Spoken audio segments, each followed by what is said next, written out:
अस्सलामु अलैकुम वरहमतुल्लाहि वबरकातुहू। मोहतरम भाइयों, बुज़ुर्गों, दोस्तों,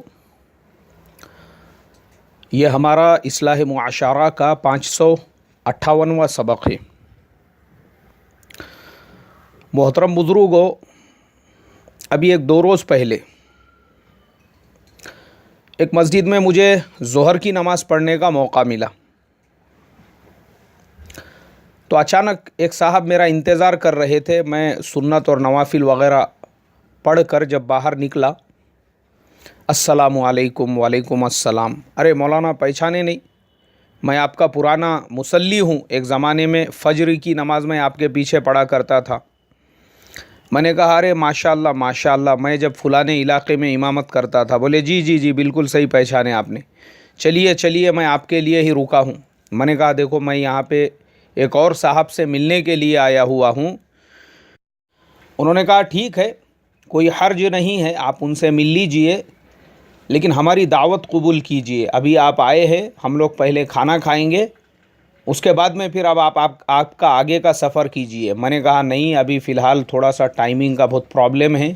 बोले नहीं, फिर कम से कम खाना नहीं तो चाय तो आप हमारे साथ में पिएंगे ही। मैं बोला चलो, अभी कैसा है, बेचारे मुखलिस साथी होते हैं और अल्लाह के नबी सल्लल्लाहु अलैहि वसल्लम की हदीस है कि बग़ैर मांगे के या बग़ैर एक्सपेक्टेशन के कोई दावत दे दे, उसको फ़ौरन कबूल करना चाहिए। वो अल्लाह तबारक व ताला की तरफ से होती है। मैंने कहा चलो भाई, कोई बात नहीं। अब हम लोग जब गए तो मैं देखकर हैरान हो गया। एक बड़ा शोरूम, बेकरी का जो शोरूम होता है, जहाँ पे अलग अलग टाइप के केक्स होते हैं और वहाँ पे ब्रेड्स होते हैं और अलग अलग टाइप की जो है वेराइटीज़ होती है, मफ़िन्स होते हैं, पेस्ट्रीज़ होती है। इस टाइप से ऐसा पूरा कांच का शोरूम भरा हुआ है, कस्टमर की लाइन लगी हुई है और दो चार आदमी जो है वो सामने काउंटर के ऊपर लोगों को माल दे रहे हैं और फिर पीछे पूरा माल बन रहा है। मैंने देखा दरवाज़े में से ऐसा, तो तकरीबन पीछे जो है 25-30 मज़दूर काम कर रहे थे। मैंने कहा चलो अच्छा है, माशाल्लाह आप यहाँ पे लग गए। मैंने कहा काम के लिए, वरना मेरे जहन में वही था, आप जब मैं नमाज़ पढ़ाता था उस टाइम पे साइकिल के ऊपर दो तरफ दो थैलियाँ लटकी हुई होती थी, जिसके अंदर आप डबल रोटी तोस बेचते थे। तो चलो अच्छा है, कम से कम बैठक का काम आपको मिल गया। उन्होंने ज़ोर से हंसे और मेरे से कहा मौलाना साहब, मैं यहाँ पे काम नहीं करता हूँ, ये मेरा ही है, मैं इसका ऑनर हूँ, मालिक हूँ। मैंने सर पे हाथ लगाया, पेशानी पे। मैंने कहा भाई अल्लाह के लिए माफ़ करना, तुम कहाँ से इतने बड़े शोरूम के और बेकरी के मालिक बन गए? बैठो बैठो, मैं आपको बताता हूँ, बोले। उसके बाद में वो जो साथी थे, उन्होंने सेठ की कुर्सी के ऊपर मुझे बिठाए और ख़ुद बैठे सामने। बोले मौलाना साहब, आप जब वहाँ पे इमामत किया करते थे, मैं फ़ज्र की नमाज़ में आता था, तो शायद आपको ऐसा लगता होगा कि मैं फ़ज्र से अपना कारोबार बिज़नेस शुरू करता हूँ। ऐसा नहीं था। मैं रात में ही माल लेकर आ जाया करता था बेकरी से और 4 बजे उठ के तहज्जुद की नमाज़ पढ़ता था और तहज्जुद की नमाज़ पढ़ने के बाद में माल लेकर निकलता था। फ़ज्र की नमाज़ तक पहुँचने तक तो मेरी तकरीबन एक इलाके की पूरी क्या पूरी जो है बिक्री हो जाया करती थी। वो पूरा इलाका करके फिर मैं फ़ज्र के लिए आता था और फ़ज्र की नमाज़ पढ़ के फिर एक दूसरे इलाके के लिए रवाना हो जाता था। अल्लाह तबारक व ताला का एहसान हुआ, करम हुआ, फ़ज़ल हुआ। साइकिल पर जो मैं कारोबार करता था, उसके बाद में मैंने ऐसे ही एक छोटी सी जगह देख लिया और वहाँ पे अपना एक छोटा मोटा शोरूम डाल दिया। लेकिन आप जानते हैं कि मेरी लाइफ में, मेरी ज़िंदगी में जो डिसिप्लिन है, टाइमिंग की पाबंदी है, 4 बजे रोज़ाना उठने का मैं आदी, अल्लाह ने मेहनत करने वाला बनाया, क्योंकि मेहनत तो अपने अंदर कूट कूट के भरी हुई है। इसके लिए बोले मैंने जान तोड़ मेहनत किया, कभी भी नमाज़ों का नागा नहीं किया। जो मेरे ऊपर अल्लाह उसके रसूल का हक़ बनता था वो अदा करता रहा। उसके बाद में अल्लाह ने मुझे वो जो शोरूम था उसमें ऐसी बरकत हुई कि फिर हमने और एक जगह पे एक और दुकान लिए, वहाँ पे दूसरा शोरूम किए। होते होते ऐसे हमारे 3-4 शोरूम हो गए और वो होने के बाद में अल्हम्दुलिल्लाह फिर हमने ख़ुद का माल बनाना शुरू किए। अभी आप ये जो देख रहे हैं, अल्लाह के फजलो करम से आज मेरे पास तकरीबन 50 के करीब लोग काम करने के लिए है। बोले मौलाना साहब ये अपना ख़ुद का शोरूम है, ये पूरी ख़ुद की अपनी जगह है। अगर सिर्फ जगह अगर आप देखेंगे तो कम से कम ये 2 करोड़ से ऊपर की है। मैंने कहा भाई अल्लाहु अकबर, अल्लाहु अकबर। अल्लाह तबारक व तआला ने आपको इतनी बरकत अता फरमाई। बोले हाँ मौलाना साहब, ये अल्लाह तबारक व तआला का ही एहसान है। फिर हमने चाय वगैरह पिए, फिर थोड़ी देर के बाद मैं वहाँ से निकल गया। लेकिन मोहतरम बुज़ुर्गों, मेरे जहन के ऊपर जो गलबा था वो इसी बात का। मैं बाज़ लोगों को देखता हूँ वो पिछले 30-30 साल से रिक्शा चला रहे हैं। वो 30 साल पहले भी रिक्शा चलाते थे जब फ्रंट का रिक्शा होता था, यानी जहाँ पे ड्राइवर बैठता है उसके कुर्सी के नीचे जो है रिक्शे का इंजन हुआ करता था, उसको फ्रंट रिक्शा कहते थे। अब इतनी तरक्की हो चुकी है रिक्शों के अंदर कि सेल्फ स्टार्ट रिक्शे आ गए।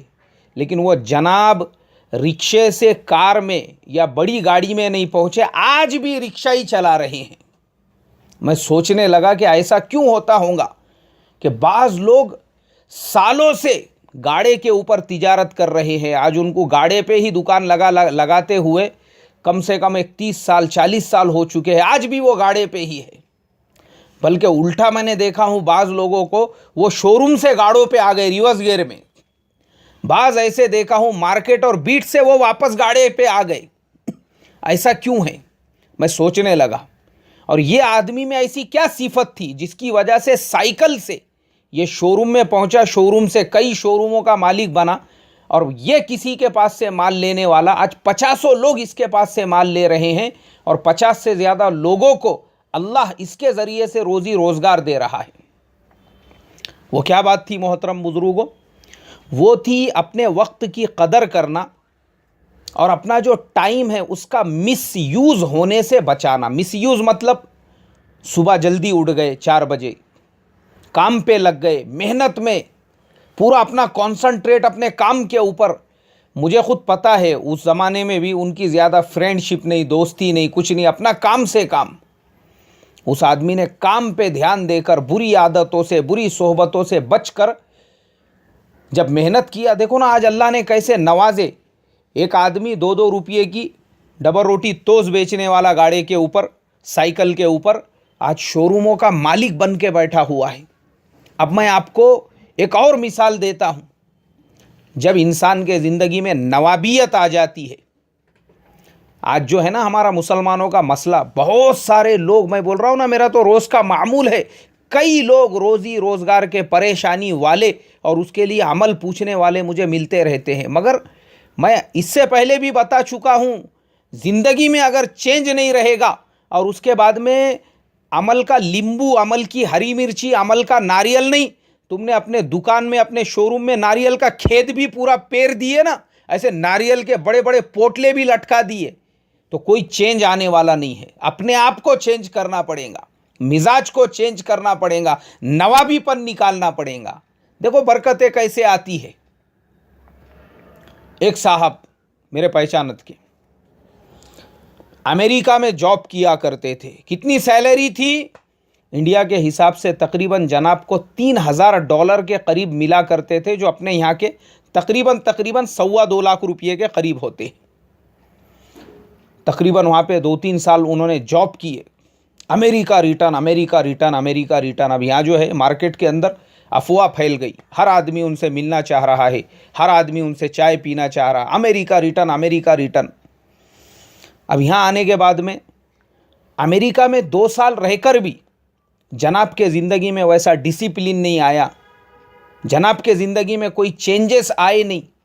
यहाँ आए तो रात में 12-12 बजे तक मजलिसें हो रही है दोस्तों की, और गांव के जितने भी बेचारे मसरूफ़ मशगूल आदमी, बहुत काम धंधे जिनके पास में, ऐसे रिका में बेकार टुकार मोकार, इनको लेके बैठ रहे हैं रात में। अब ये फेकम फाक, अमेरिका में तो यार हम लोग ऐसा करते थे, अमेरिका में तो हम वैसा करते थे, अमेरिका में तो मेरी इतनी गर्लफ्रेंड थी, अमेरिका में तो एक अफ्रीकन भी थी, अमेरिका में तो एक इंडियन भी थी, अमेरिका में तो एक एशियन भी थी, अमेरिका में तो हमने ये किया था, मज़ा आता था अमेरिका में, हम लोग फुल इंजॉयमेंट करते थे। और गाँव खेड़े के बेचारे येड़े बागड़े दीवाने लोग जिन्होंने ज़िंदगी में कभी बॉम्बे जैसा शहर नहीं देखे, उनको इंटरेस्ट आता था अमेरिका, न्यूयॉर्क, वाशिंगटन सिटी, वहाँ की खबरें सुन सुनकर। अब ये हज़रत अरे चाय लेकर आओ, मेरी तरफ से अमेरिका रिटर्न साहब चाय पिला रहे, गोल्ड फ्लैग का पैकेट लेकर आओ, सबको सिगरेट पिला रहे हैं। और जनाब ने जितनी वहाँ से जमा करके लाए थे, यहाँ पे सब वो उड़ने लगा वो पैसा, क्योंकि काम धंधा कुछ रहता नहीं था। 12 बजे 1 बजे तक मजलिसें हो रही है, और उसके बाद जब कंबल में जाके सो रहे हैं तो फिर ज़ोहर की अज़ान के वक्त में हज़रत बेदार हो रहे हैं। इस तरीक़े से लाइफ स्टाइल चलने लगा। यहाँ पे ट्राई किए जॉब के लिए, गए एक जगह पे इंटरव्यू के लिए, फ़ौरन सिलेक्शन हो गया। अब वहाँ पे जब सिलेक्शन हुआ तो 1 महीना भी पूरा नहीं हुआ, मेरी मुलाकात हुई एक दिन, और मैं बोला भाई अमेरिका रिटर्न साहब क्या हाल चाल है? बस कुछ भी नहीं बोले। मैं बोला गए नहीं आज ऑफिस? नहीं यार वो छोड़ दिया बोले मैंने जॉब। और मैंने कहा अभी तो महीना भी पूरा नहीं किया। नहीं यार बोले वो वर्क लोड जो है ना बहुत ज़्यादा है बोले। ये कैसा है, अपना इंडियन स्टाइल और अमेरिकन स्टाइल अलग अलग है बोले, अपने को जमरा नहीं बोले काम करने को। मैं बोला देखो काम तो किसको भी नहीं जमता, मगर जमाना पड़ता, अपने आप को वहाँ पे सेट करना पड़ता, अपने आप को वहाँ पे घुलाना मिलाना पड़ता उस माहौल के अंदर। वो बातें सब सही है, दूसरी जगह मैं ट्राई कर रहा हूँ बोले। अब मोहतरम बुज़ुर्गों, वो आदमी 3 साल तक कोई उसने काम नहीं, धंधा नहीं। उसके बाद में फिर वो ये दूसरी लाइनों में लग गया, इलेक्शन में इसके साथ इधर जा, इलेक्शन में उसके साथ उधर जा, हर पार्टी उसको इस्तेमाल कर रही है। मतलब इस्तेमाल यानी आप फिर रहे हैं, क्योंकि काम धंधा है नहीं तो रिका में आदमी को क्या है फिर। किसी ने बोला अरे हम फलाने गाँव को जा रहे, बैठ गए गाड़ी में।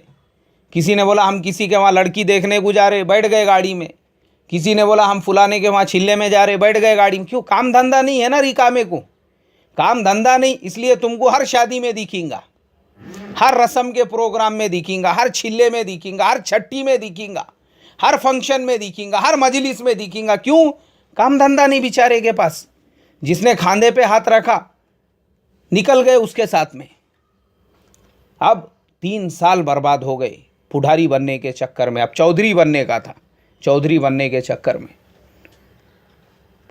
परेशान हाली, नौबत यहाँ तक पहुँची। अब क्योंकि देखो बैठ के जो खाने वाला रहता ना, तो मैं आपको लिख के देता हूँ, बादशाह की सल्तनत भी नहीं पुरती ऐसे आदमी को, सब ख़त्म।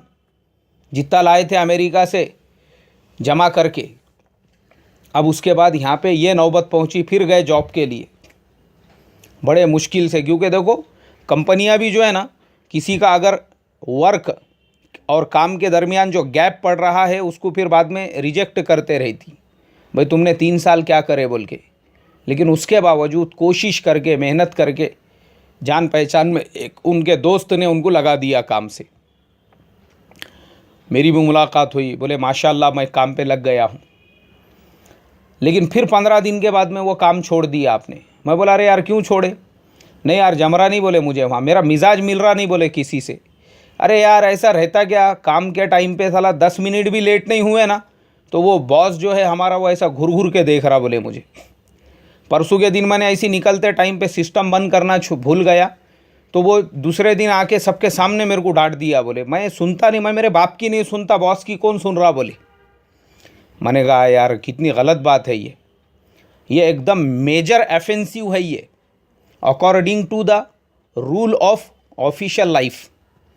ये बहुत बड़ा गुनाह है, अजीम है ये। तुमने सिस्टम को ऑन करके छोड़ के चले गए बोले तो ये तो बहुत बड़ा जुर्म है ना मेरे भाई। क्योंकि तुम्हारी रिस्पॉन्सिबिलिटी है, जो टाइम पे भी तुम निकल रहे हो तुम एक तो साइन ऑफ करो और सिस्टम शट डाउन करो, ये जिम्मेदारी है तुम्हारी। ये तो बड़ा गुनाह है। अरे उन्होंने तो तुमको निकाल देना चाहिए था, उनका एहसान है कि उसके बावजूद वो तुम्हारे साथ प्यार में। नहीं वो क्या निकालते मेरे को, मैंने खुद उनको निकाल दिया, छोड़ दिया बोले मैंने। जनाब खुद को चेंज करने के लिए तैयार नहीं। आज मोहतरम बुजुर्गों ये हाल पहुंचा हुआ है, एक वक्त का 2.25 लाख रुपये महीने की सैलरी लेने वाला रिक्शा चलाने पर मजबूर है, टैक्सी चलाने पर। एक जगह पे मैं जुमा की नमाज़ पढ़ता हूँ, मैं नमाज के बाद में जो है कभी अपने मस्जिद में नहीं गया तो वहाँ जाता हूँ नमाज के लिए। मैं अपनी गाड़ी का यू टर्न ले रहा था तो अचानक मेरे कानों में आवाज़ पड़ी, कोई टैक्सी भर रहा है, नगर नगर नगर नगर नगर इस तरीक़े से आवाज़ लगा रहा है। मैं बोला यार ये कुछ जानी पहचानी आवाज़ दिख रही। जाके देखा करीब में वो हमारे के अमेरिका रिटर्न साहब जो है वो गाड़ी भर रहे थे। खराड़ी, वाघोली, रांजनगांव, शिकरापुर, नगर नगर नगर नगर। मैं बोला यार ये क्या हाल हो गया हज़रत का। जाके मैं मिला उनसे। मोहतरम बुजुर्गों को झटका लगा मुझे। सबक है ये तुम्हारे मेरे लिए और हमारी कौम के वो तमाम नौजवानों के लिए जो ये समझते हैं कि नींबू, तावीज़ या हरी मिर्ची से हमारी लाइफ चेंज हो जाएगी। नहीं, आपको बदलना पड़ेगा।